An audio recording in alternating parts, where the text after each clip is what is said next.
আবার আকাশে অন্ধকার ঘন হয়ে উঠছে। আলোর রহস্যময়ী সহদরার মতো এই অন্ধকার, যে আমাকে চিরদিন ভালোবেসেছে অথচ যার মুখ আমি কোনোদিন দেখিনি। সেই নারীর মতো ফাল্গুন আকাশে অন্ধকার নিবিড় হয়ে উঠছে। আজ নেই, কোনো এক নগরী ছিল একদিন, কোনো এক প্রাসাদ ছিল, মূল্যবান আসবাবে ভরা এক প্রাসাদ। পারস্য গালিচা, কাশ্মীরি শাল, বেরিন তরঙ্গের নিটোল মুক্ত প্রবাল। আমার বিলুপ্ত হৃদয়, আমার মৃত চোখ, আমার বিলীন স্বপ্ন আকাঙ্ক্ষা, আর তুমি নারী। এসব ছিল সেই জগতে একদিন। অনেক কমলা রঙের রোদ ছিল, অনেক কমলা রঙের রোদ।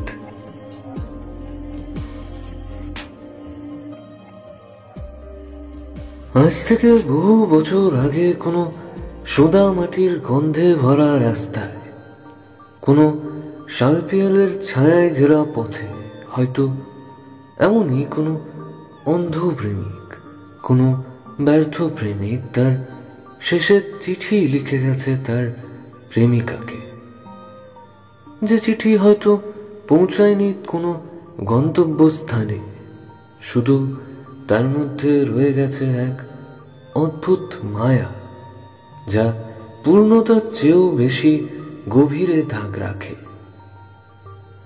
কেননা পৃথিবীর শ্রেষ্ঠ প্রেমের কবিতায় রয়েছে অপূর্ণতার গন্ধ, না পাওয়া এক চিলতে আকাশ, আসমানি রঙের নীল দুঃখ, আর এক বুক না পাওয়ার বেদনা। এখানে হয়তো কোনোদিনও তারা ফোটা গোলাপের পাপড়িগুলো ছুঁয়ে দেখে না, কোনোদিনও ভোরের শিশিরে ভেজা ঘাসে হাত রেখে হাঁটে না, শুধু রেখে যায় এক অসীম শূন্যতা, যা ভরা হয় না, অথচ যা অদ্ভুতভাবে পূর্ণতাকেও ম্লান করে দেয়। আকাশ কালো করে ঝড় উঠেছিল সেদিন। বিজলির ঝলকানিতে ক্ষণে ক্ষণে যখন চারপাশ আলোকিত হচ্ছে, নবারুণ তখন শেষবারের মতো তাকিয়ে দেখছে তার সদ্যজাত নিষ্পাপ সন্তানটিকে। ওর ছোট্ট মুঠিটা আঁকড়ে ধরে আছে নবারুণের শীর্ণ আঙ্গুল। নবারুণের চোখে তখন রাজ্যের ক্লান্তি, কিন্তু তার থেকেও সে সময় বেশি স্পষ্ট ছিল এক গভীর উদ্বেগ, যা নবারুণের ঘন ঘন নিঃশ্বাসের মাধ্যমে বেরিয়ে আসতে চাইছিল। নবারুণ জানত তার সময় এখন ফুরিয়ে আসছে, আর তাই জীবনের শেষ প্রান্তে এসে এই কঠিন সিদ্ধান্ত তাকে নিতেই হবে। কিন্তু এই অসহায় শিশুটিকে সে কার হাতে তুলে দেবে? এমন একজনকে যে ভালোবাসার পাঠ চুকিয়ে চলে গেছে অনেক আগে, কিন্তু যার প্রতি নবারুণের বিশ্বাস আজও অটুট। হাসপাতালের ঠান্ডা মেঝেতে শুয়ে নবারুণ শেষবারের মতো পেন আর কাগজ তুলে নিল। লিখতে থাকলো এক অদ্ভুত চিঠি, শেষের চিঠি।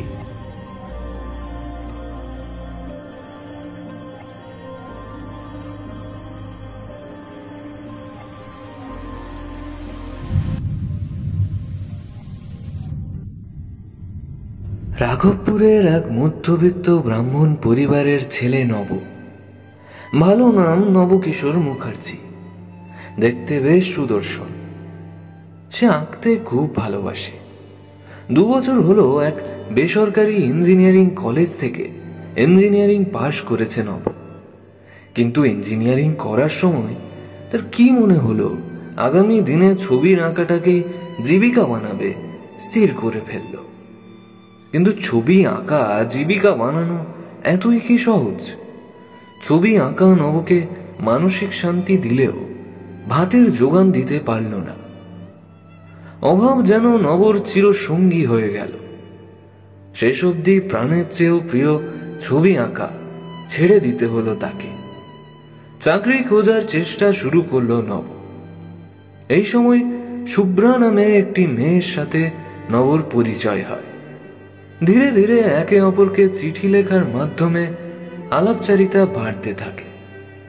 যত দিন যায় শুভ্রা নবকে পছন্দ করতে শুরু করে। এইভাবে কখন যে শুভ্রা তাকে ভালোবাসতে শুরু করলো সেটা নব নিজেও বুঝতে পারল না। একদিন শুভ্রা নবকে জানিয়েই দিল যে সে তাকে মন দিয়ে ভালোবাসে, পরবর্তী দিনে বিয়েও করতে চায়। কিন্তু নব কিছু বলল না। নব জানে তার জীবনটা আর 5টা মানুষের মতো নয়। কতটা অভাবের মধ্যে দিয়ে সে যাচ্ছে। এরকম পরিস্থিতিতে নব যে কাউকে কথা দিতে পারবে তা কি করে সম্ভব? যদি কোথাও চাকরি না পায়, যদি কোনোদিন অভাব সঙ্গ না ছাড়ে, এসব অনেক চিন্তা ভাবনা তখন নবর মাথায় ঘুরতে লাগলো। তার ঠিক পরের দিন নব শুভ্রার থেকে দূরত্ব বাড়াতে শুরু করলো। তারপর একদিন হঠাৎ নব নিরুদ্দেশ হয়ে গেল। এদিকে শুভ্রা নবর আশাতেই বসে থাকলো। এইভাবে বেশ কয়েকটা বছর কেটে গেল। নব একটা চাকরি জোগাড় করেছে। অভাব এখন অনেকটা হলেও দূর হয়েছে তার। সে ঠিক করলো শুভ্রার কাছে গিয়ে তার মনের কথাটা জানাবে। কিন্তু নব বন্ধুদের কাছে খোঁজ পেল শুভ্রার বিয়ে ঠিক হয়ে গেছে এবং সে খুব সুখেই আছে। নবর আর শুভ্রার কাছে যাওয়ার সাহস দেখালো না। বেশ কয়েকটা মাস পার হলো। নবর জীবনে নতুন একজন এসেছে, নাম রিয়া। সেও নবকে খুবই ভালোবাসে। নব ও রিয়া আস্তে আস্তে ভালোবাসতে শুরু করে একে অপরকে। এরপর তারা বিয়ের বন্ধনে আবদ্ধ হয়। জীবন সুন্দরভাবেই কাটতে থাকলো তাদের। এরপর কয়েক মাস পর দুজনেই জানতে পারল তাদের কাছে নতুন এক সদস্য আসতে চলেছে। দুজনেরই তখন আনন্দের সীমা রইল না। নব রিয়াকে এক মুহূর্ত চোখের আড়াল করে না। বলাই যায় নব আর রিয়ার মধ্যে ভালোবাসার টান বেড়েছে অনেক গুণ। নব এক মুহূর্ত রিয়াকে ছেড়ে থাকতে পারে না। তারা দুজনই নিজেকে অনেক সুখী মনে করতে শুরু করল। কিন্তু সুখ কি চিরস্থায়ী? না, নবর এই সুখও বেশি দিন স্থায়ী হলো না। রিয়া প্রসব যন্ত্রণা সহ্য করতে না পেরে তার শিশুকে জন্ম দিয়েই মারা গেল। নব তার স্ত্রীর এই আকস্মিক মরে যাওয়াটা ঠিক মেনে নিতে পারল না। নব আর এখন আগের মতো খায় না, ঠিক মতো করে কারোর সাথে কথাও বলে না। সে যেন ভেতর থেকেই শেষ হতে শুরু করেছে। নব বুঝতে পারল সে আর বেশি দিন বাঁচবে না। তার অবর্তমানে ছোট্ট বাচ্চাটাকে কে যত্ন করবে, কেই বা মানুষ করবে, এই ভাবনায় ভাবতে থাকলো সে। তারপর একদিন শুভ্রার কথা মনে পড়ল তার। একমাত্র সেই পারে এই সন্তানের প্রকৃত লালন পালন করতে। তাই দেরি না করে শুভ্রাকে চিঠিটা লিখল নব। প্রিয় শুভ্রা, তুমি যেদিন আমাকে তোমার মনের কথা জানিয়েছিলে সেদিন আমি সত্যিই খুব খুশি হয়েছিলাম। কিন্তু সেই দিন আমার মনে হয়েছিল আমি জীবনে যদি কিছু না করতে পারি তাহলে আমি যে অভাবের তাড়নায় ভুগতে থাকব আর তোমাকেও সেই তাড়নায় ভুগতে হবে। আমি তখন সেটাই করেছিলাম যেটা আমার ঠিক মনে হয়েছিল। আমি ঠিক করেছিলাম যদি ভবিষ্যতে কিছু কাজ করতে পারি তাহলে তোমার কাছে ফিরে যাব। কিন্তু ভগবান হয়তো অন্য কিছুই লিখে রেখেছিলেন। আমি বন্ধুদের কাছে জানতে পারি তোমার বিয়ে হয়ে গেছে, তুমি সুখে আছো। তাই আমি আর তোমার জীবনে ফিরে যেতে চাইনি। ফিরে যাওয়ার মুখও হয়তো আমার ছিল না। আমার স্ত্রী রিয়া আমাদের সন্তানকে জন্ম দিয়ে এই পৃথিবী ছেড়ে বিদায় নিয়েছে। আমার দিনও ঘনিয়ে এসেছে প্রায়। আমি মারা গেলে এই শিশুর কি হবে আমার সত্যি অজানা। জানি না আমি কোন মুখে এই কথাগুলো বলছি, তবু আমি নিরুপায়। একমাত্র তুমি আমার ভরসা। তাই তোমার যদি আপত্তি না থাকে, আমি মারা গেলে তুমি কি আমাদের শেষ চিহ্নটাকে মানুষ করতে পারবে? পারবে না বলো? শিশুটিকে অনাথ হওয়ার থেকে বাঁচাতে পারবে না?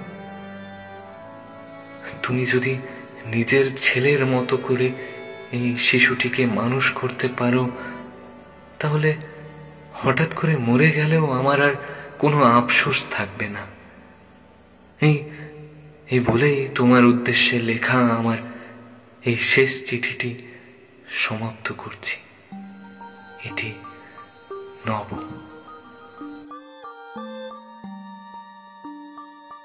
এক সপ্তাহ পর শুভ্রা চিঠিটা পড়া মাত্রই নবর ঠিকানায় পৌঁছেই দেখে নবকে একটা কাঁচা বাঁশের তৈরি খাটের ওপর শোয়ানো হচ্ছে। কপালে চন্দনের ফোঁটা, চোখে তুলসী পাতা দেওয়া। নবর পা ছুঁয়ে শুভ্রা অঝরে কাঁদতে থাকলো। চোখের জলে নবকে বিদায় জানালো সে। শুভ্রা নব আর রিয়ার শেষ চিহ্ন, তাদের সেই ছোট্ট শিশুটিকে বুকে জড়িয়ে ধরল।